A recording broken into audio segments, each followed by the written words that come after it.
மரியே வாழ்க, மரியே வாழ்க, மரியே வாழ்க, மரியே வாழ்க, மரியே வாழ்க. மரியே வாழ்க. இறையேசுவில் பிரியமானவர்களே, அருமையான ஒரு மலை கோவிலிலே நாம் அனைவரும் அமர்ந்திருக்கின்றோம். அற்புதங்களும் அதிசயங்களும் நிறைவாக நிகழ்ந்து கொண்டிருக்கக்கூடிய இந்த மலை கோவிலிலே நாம் அனைவரும் மாதத்தினுடைய முதல் சனிக்கிழமை அன்னை மரியாளுடைய அந்த பரிந்துரையை, ஆசிரை அருளை பெற்றுக்கொள்ள நாம் ஒவ்வொருவரும் இதோ இந்த இடத்திலே கூடியிருக்கின்றோம். இந்த அருமையான நாளிலே இன்று நாம் வாசிக்க கேட்ட இறை வார்த்தைகள் நமக்கு என்ன பாடத்தை கற்றுக் கொடுக்கின்றன? அன்னை மரியாளுடைய வாழ்க்கையை இந்த இறை வார்த்தைக்கு நாம் ஒப்பிட்டு எப்படி அவளிடமிருந்து நல்ல பண்புகளை, நல்ல பாடங்களை நாம் கற்றுக்கொள்ளலாம் என சிந்தித்து பார்ப்போம். ஒரு முறை ஒரு பங்கிலே வயதான பங்கு தந்தை ஒருவர் பங்கு பணியாளராக அங்கே பணியாற்றி கொண்டிருந்தார். 60க்கும் அதிகம் வயது கொண்ட அந்த பங்கு தந்தை, வயசான ஃபாதர்னாலே யாரும் காது கொடுத்து கேட்க மாட்டாங்க, அப்படிதானே? வயசான ஃபாதர்னாலே இவர் என்ன சொல்ல போறார், அரைச்ச மாவையே தான் அரைக்க போறாரு, புதுசா இவர்கிட்ட இருந்து எதுவும் எதிர்பார்க்க முடியாது அப்படின்னு சொல்லிட்டு பங்கு மக்கள் எல்லாம் அந்த பங்கு தந்தைக்கு அவர் மறையுரை ஆற்றுகிற பொழுது சரியாக செவி கொடுக்கவில்லை. இதனால் பங்கு தந்தைக்கு ஒரே வருத்தம். ஒவ்வொரு ஞாயிற்றுக்கிழமையும் நான் மறையுரை தயாரித்து இந்த மக்களுக்காக நான் சொல்லுகிறேன், ஆனால் இந்த மக்கள் என்னுடைய மறையுரையை காது கொடுத்து கூட கேட்பதில்லை என்று அவருக்கு மனதிற்குள் வருத்தம். அப்பொழுது ஆயர் அவர்களை சந்திப்பதற்காக அந்த பங்கு தந்தை செல்லுகிறார். ஆயரிடத்திலே முறையிடுகிறார், ஆண்டவரே, என்ன இந்த பங்குக்கு நீங்க அனுப்புனீங்க, ஆனா இந்த மக்கள் நான் சொல்ற மறையுறைய காது கொடுத்து கேட்கறதில்ல, எனக்கு மிகவும் வருத்தமாக இருக்கிறது என்று ஒரு வருத்தத்தோடு ஆயரிடத்திலே அந்த பங்கு தந்தை முறையிடுகிறார். அப்போ ஆயர் அவர்கள் பங்கு தந்தையை பார்த்து, நீ அடுத்த முறை உன்னுடைய மறையுரையை ஆரம்பிக்கும் பொழுது இவ்வாறு சொல், பழைய கருத்துக்களை எல்லாம் நீ விட்டுவிட்டு இன்று மக்களுக்கு புதிதாக புரியக்கூடிய வகையிலே, எளிதான முறையிலே நீர் அவர்களுக்கு மறையுரையை ஆற்று, அப்பொழுது உன்னுடைய மறையுரையை மக்கள் கேட்பார்கள் என்று ஆயர் அவர்கள் அந்த பங்கு தந்தையிடம் சொல்லி ஒரு எடுத்துக்காட்டை சொல்லுகிறார்கள். அடுத்த ஞாயிற்றுக்கிழமை நீ திருப்பலியிலே மறையுரை ஆற்றுகிற பொழுது இவ்வாறு தொடங்கு என்று. எப்படி?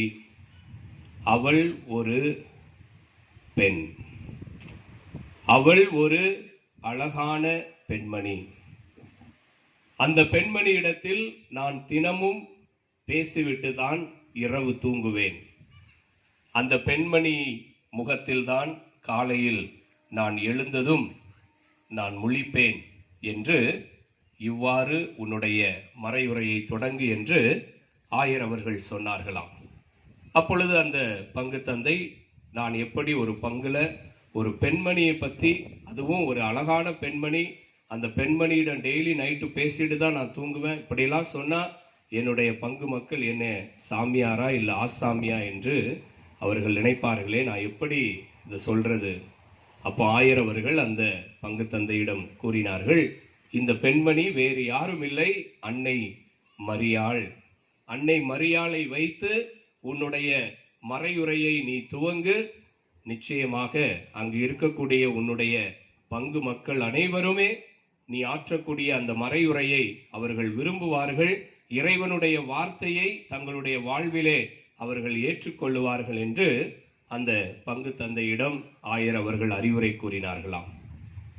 ஆம் அன்புக்குரியவர்களே, இந்த உலகத்திலே எவ்வளவு அழகான பெண்மணிகள் இருந்தாலும் எல்லா பெண்மணிகளுக்கும் அழகாக ஒரு பெண்மணியாக வீற்றிருப்பவள் தான் நம் தாய் அன்னை மரியாள்.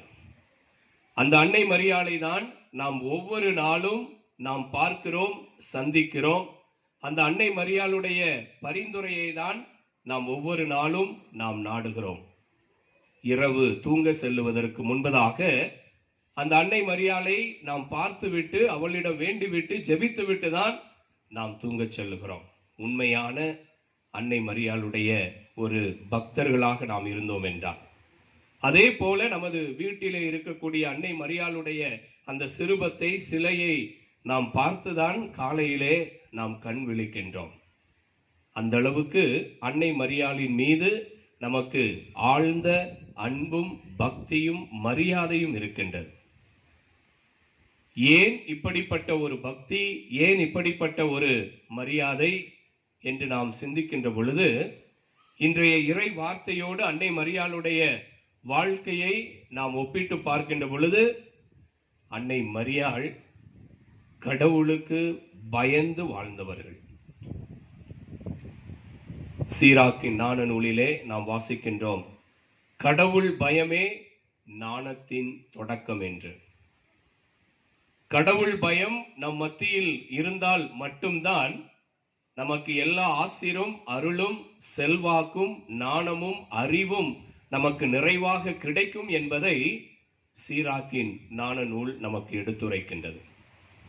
இன்றைய முதல் வாசகத்திலே நாம் வாசிக்க கேட்டோம், மோயிசன் இறைவாக்கினர் இஸ்ராயேல் மக்களை அந்த வாக்களிக்கப்பட்ட கானான் நாட்டிற்கு அழைத்து சென்ற பொழுது, அவர்களிடத்திலே யூபிலி ஆண்டை நீங்கள் எவ்வாறு கொண்டாட வேண்டும், அந்த யூபிலி ஆண்டிலே நீங்கள் என்னென்ன செய்ய வேண்டும், கடவுள் உங்களுக்கு இந்த யூபிலி ஆண்டிலே என்னென்ன கற்றுக் கொடுத்திருக்கிறார் என்று அருமையாக மோயிசன் இறைவாக்கினர் அந்த இஸ்ராயேல் மக்களுக்கு அறிவுரை எடுத்து கூறியதை தான் முதல் வாசகத்திலே நாம் வாசிக்க கேட்டோம். யூபிலி ஆண்டிலே யாரும் எந்த மக்களையும் துன்புறுத்தக்கூடாது, யாரும் எந்த மக்களுடைய பொருட்களையும் அல்லது நிலங்களையும் பறித்து கொள்ளக்கூடாது, மாறாக எல்லா மக்களுக்கும் உரிமையாக இலவசமாக கொடுக்க வேண்டும் என்பதுதான் இறைவனுடைய ஆசையாக இருப்பதை மோயிசன் இறைவாக்கினர் அங்கு எடுத்துரைக்கிறார். அந்த யூபிலி ஆண்டை எவ்வாறு கொண்டாட வேண்டும் என்று கூறி முடித்த பிற்பாடு இறுதியிலே மோயிசன் இறைவாக்கினர் இஸ்ராயேல் மக்களை பார்த்து கூறுகிறார், நீங்கள் கடவுள் பயத்தோடு வாழுங்கள். நானே கடவுள், நானே ஆண்டவர் என்று நம்மிடம் வெளிப்படுத்திய அந்த யாவே இறைவனிடம் நீங்கள் சரணடையுங்கள், அவரிடத்திலே பயம் கொண்டு வாழுங்கள் என்று மோயிசன் இறைவாக்கினர் இஸ்ராயேல் மக்களை அவர் அழைப்பதை நாம் பார்க்கின்றோம். கடவுள் பயமே ஞானத்தின் தொடக்கம். இன்று நாம் எதையோ பார்த்து பயப்படுகிறோம். இயற்கை சீற்றத்தை பார்த்து நாம் பயப்படுகிறோம், நிலநடுக்கத்தை பார்த்து நாம் பயப்படுகிறோம், தேர்வுக்கு செல்வதற்கு முன்பதாக எப்படி தேர்வு எழுத போகிறோமோ என பயப்படுகிறோம், அல்லது ஒரு நேர்முக தேர்வுக்கு செல்லுகிற பொழுது இந்த நேர்முக தேர்வை நான் எப்படி எதிர்கொள்ளப் போகிறேன் என்று நாம் பயப்படுகிறோம், அல்லது ஒரு மிகப்பெரிய ஒரு தொகையை நாம் முதலீடு செய்கின்ற பொழுது இந்த தொகை எனக்கு மீண்டும் கிடைக்குமா கிடைக்காதா, இதில் நான் ஏமாந்து போய்விடுவேனா என்று நாம் பயப்படுகிறோம். இவ்வாறு நமது பயத்தை நாம் அடுக்கிக் கொண்டே போகலாம். ஆனால் பிரியமானவர்களே, இன்று மோயிசன் இறைவாக்கினர் முதல் வாசகத்தில் இஸ்ராயேல் மக்களிடத்தில் கூறியது போல ஆண்டவர் நம்மிடத்திலும் கூறுகிறார், கடவுள் ஒருவருக்கு மட்டுமே பயந்து வாழுங்கள், வேறு எதற்கும் நீங்கள் பயப்பட வேண்டாம். உங்களை படைத்த இறைவன் உங்களை எப்படி பாதுகாக்க வேண்டும், பராமரிக்க வேண்டும் என்று அவருக்கு நன்றாக தெரியும். எனவே அவர் ஒருவருக்கே நீங்கள் பயந்து வாழுங்கள் என்று இஸ்ராயேல் மக்களுக்கு எடுத்து கூறிய அதே இறைவன் இன்று நமக்கும் அதே அழைப்பை கொடுக்கிறார். நற்செய்தி வாசகத்திற்கு நாம் வருகிற பொழுது அங்கே ஏரோது மன்னனுடைய தவற்றை நாம் இன்று வாசிக்க கேட்டோம். இயேசுவினுடைய அந்த வல்ல செயல்களை எல்லாம் பார்க்கக்கூடிய ஏரோது மன்னன், இவர்தான் திருமுழுக்கு யோவான், இவரை தான் நான் கொலை செய்தேன், இவர் மீண்டுமாக உயிர் பெற்றெழுந்து நம்மிடத்திலே இவர் வந்திருக்கிறார் என்று ஆண்டவர் இயேசுவை திருமுழுக்கு யோவானுக்கு ஒப்பிட்டு அங்கே அவர் பயப்படுகிறார். அப்பொழுதுதான் திருமுழுக்கு யோவானுக்கு என்ன செய்தார் என்பதை பிற பகுதிகளிலே நாம் வாசிக்க கேட்டோம். திருமுழுக்கு யோவான் ஒரு நேர்மையாளர், கடவுளுக்கு பயந்து வாழ்ந்தவர், இறைவனுடைய ஒரு இறை வாக்கினர், எல்லா மக்களுக்கும் இயேசுவினுடைய மெசியாவை பற்றி அவர் முன்னறிவித்தவர்.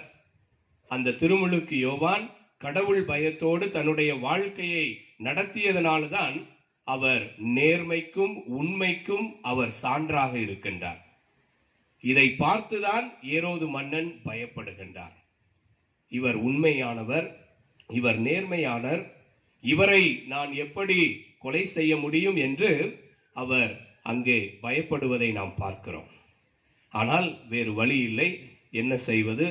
வாக்கு கொடுத்து விட்டோமே, வாக்குறுதியை கொடுத்து விட்டோமே என்று அங்கே ஏரோது மன்னன் மீண்டுமாக கடவுளுக்கு அவர் பயப்படவில்லை, மாறாக தன்னுடைய மனைவிக்கும் தன்னுடைய மகளுக்கும் அங்கே அந்த அரங்கத்திலே கூடியிருந்த எல்லா மக்களுக்குமே அவர் பயப்படுகிறார். கடவுளுக்கு அவர் பயந்திருந்தால் என்றால் நிச்சயமாக ஏரோது மன்னன் திருமுழுக்கு யோவானை தலைவெட்டி கொலை செய்திருக்க. திருமுழுக்கு யோவானை அவருடைய தலையை வெட்டி அவரை அங்கே கொலை செய்வதை நாம் பார்க்கிறோம். பிரியமானவர்களே, கடவுள் ஒருவருக்கு மட்டுமே நாம் பயப்படுகிற பொழுது நமக்கு எல்லா ஆசிரும் அருளும் நிறைவாக கிடைக்கும். மோயிசன் இறைவாக்கினர் இதைதான் இஸ்ராயல் மக்களுக்கு எடுத்து கூறினார். உங்களை எகிப்து நாட்டினுடைய அடிமை தளத்திலிருந்து இந்த தேனும் பாலும் பொழியக்கூடிய இந்த கானா நாட்டிற்கு அழைத்து வந்த அந்த யாவே இறைவன் ஒருவருக்கே நீங்கள் பயந்து வாழுங்கள், அப்பொழுது உங்களுடைய வாழ்வு செழிக்கும் என்று கூறுகிறார். ஆனால் இஸ்ராயல் மக்களுடைய வாழ்வு எப்படி இருந்தது? கடவுளுக்கு அவர்கள் பயப்படவில்லை, யாவே இறைவனுக்கு அவர்கள் பயப்படவில்லை. இவர் எனக்கு என்ன செய்ய போகிறார்? இந்த பாலை நிலத்திலே எங்களை அவர் கொலை செய்ய நினைக்கின்றார், எங்களுடைய வாழ்வை சீரழிக்க நினைக்கிறார் என்றுதான் கடவுளுக்கு எதிராகத்தான் அவர்கள் முணுமுணுத்தார்களே தவிர கடவுள் பயம் இல்லாமல் வாழ்ந்தார்கள். இஸ்ராயலுடைய மக்களுடைய அந்த வாழ்வு சீரழிக்கப்படுவதை நாம் பார்க்கிறோம். அதே வேளையிலே அன்னை மரியாளுடைய வாழ்வை நாம் எடுத்து பார்ப்போம். அன்னை மரியாள் எப்பொழுதும் கடவுளுக்கு பயந்த ஒரு வாழ்க்கையை வாழ்ந்தவர்கள். வீரமா முனிவர் நமது நாட்டிற்கு மறைபலப்பு பணியாளராக வந்தவர். அவர் எழுதிய அந்த தேம்பாவணி காவியத்திலே அன்னை மரியாளை பற்றி குறிப்பிடுகிற பொழுது, அன்னை மரியாளுக்கு 3 வயது இருக்கின்ற பொழுது அவருடைய பெற்றோர்கள் அன்னை மரியாளை கோவிலிலே காணிக்கையாக ஒப்புக் கொடுக்கின்றார்கள். அவ்வாறு அவர்கள் ஒப்புக் கொடுத்து கோவிலிலே அன்னை மரியாளை விட்டு சென்ற பிற்பாடு அன்னை மரியாள் அந்த 3 வயதிலே இறைவனிடம் இவ்வாறு வேண்டுகிறார், பேசுகிறார். ஆண்டவரே, நீர் ஒருவர் மட்டுமே எனக்கு போதும். ஆண்டவரே, நீர் ஒருவர் மட்டுமே எனக்கு போதும், வேறு எதுவும் எனக்கு தேவையில்லை. இந்த உலகமோ என்னுடைய பெற்றோர்களோ அல்லது இந்த சொத்தோ பதவியோ அதிகாரமோ எதுவும் எனக்கு தேவையில்லை. நீர் ஒருவர் மட்டுமே எனக்கு போதும். உம்மையே இறுதி வரை நான் பற்றி கொண்டு வாழ எனக்கு அருள் தாரும் என்று அன்னை மரியாள் 3 வயதில் ஆலயத்திலே அவர்கள் ஜெபித்ததாக வேண்டியதாக வீரமா முனிவர் தான் எழுதிய அந்த தேம்பாவணி காவியத்திலே குறிப்பிடுகிறார். பிரியமானவர்களே, அன்னை மரியாள் பிறந்ததிலிருந்து, குறிப்பாக கோவிலில் காணிக்கையாக ஒப்புக் கொடுக்கப்பட்ட அந்த நிகழ்விலிருந்து இறுதி வரை கடவுள் ஒருவருக்கு மட்டுமே அவர்கள் பயந்து வாழ்ந்தார்கள். இதோ ஆண்டவரின் அடிமை என்று தன்னையே முழுவதுமாக இறைவனுக்கு ஒப்பு கொடுத்து அவர்கள் பயந்து, கடவுள் என்னை பாதுகாத்துக் கொள்ளுவார், கடவுள் என்னை பராமரிப்பார், என்னுடைய வாழ்வில் எப்படிப்பட்ட துன்பங்கள், துயரங்கள், சோதனைகள் வந்தாலும் நான் இறுதி வரை கடவுள் ஒருவருக்கே நான் பயந்து அடிபணிந்து வாழுவேன் என்று உறுதிமொழி எடுத்து வாழ்ந்தவர்கள் நம் தாய் அன்னை மரியாள். இந்த தாயை தான் இன்று நாம் பின்பற்றுகிறோம்.